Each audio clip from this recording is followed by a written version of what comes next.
Konstitusiya Məhkəməsi Əmək Məcəlləsində məzuniyyətlərin ödənilməsi ilə bağlı maddələrə şərh verib. Belə ki, Konstitusiya Məhkəməsinin qəbul etdiyi qərara əsasən, işçilər işdən çıxan zaman, yəni onların əmək müqaviləsinə xitam verilən zaman, onlara ödənilməmiş məzuniyyət ödənilməsi həyata keçiriləcək. Belə ki, bəzi hallarda işçilərimizin əlavə məzuniyyət günləri olur. Yəni onlar zərərli və eyni zamanda sağlamlıq üçün nisbətən ziyanlı sektorlarda çalışırlar və eyni zamanda eləcə də analar uşaqlara görə əlavə məzuniyyət götürmək hüquqları var. Eləcə də işçilərin əsas məzuniyyət günləri olur.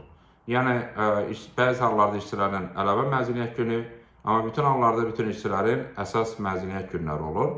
Və bir sıra hallarda vətəndaşlarımız həmin məzuniyyət günlərdən tam olaraq istifadə etmirlər. O zaman artıq yeni qərara əsasən məhz işçi işi tərk edən zaman ödənilməmiş məzuniyyət günləri nəzərə alınacaq. Həmin məzuniyyət günlərinə görə işçiyə əlavə kompensasiya ödəniləcək. Məsələn, vətəndaşımız işlədiyi müddətdə onun 50 gün əlavə məzuniyyətdən istifadə etmədiyi günlərdir. Yəni, əlavə məzuniyyətin 50 gündən istifadə etməyib. Əsas məzuniyyətdən isə 40 gün istifadə etməyib. Nəsə də vətəndaşımızın istifadə etmədiyi məzuniyyət günlərinin sayı 90-dır.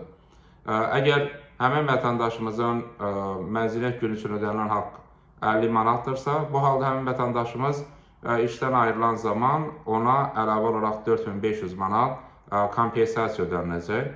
Çünki istifadə etmədiyi məzuniyyət günlərinə əsasən kompensasiya məbləği hesablanacaq və ödəniş həyata keçiriləcək.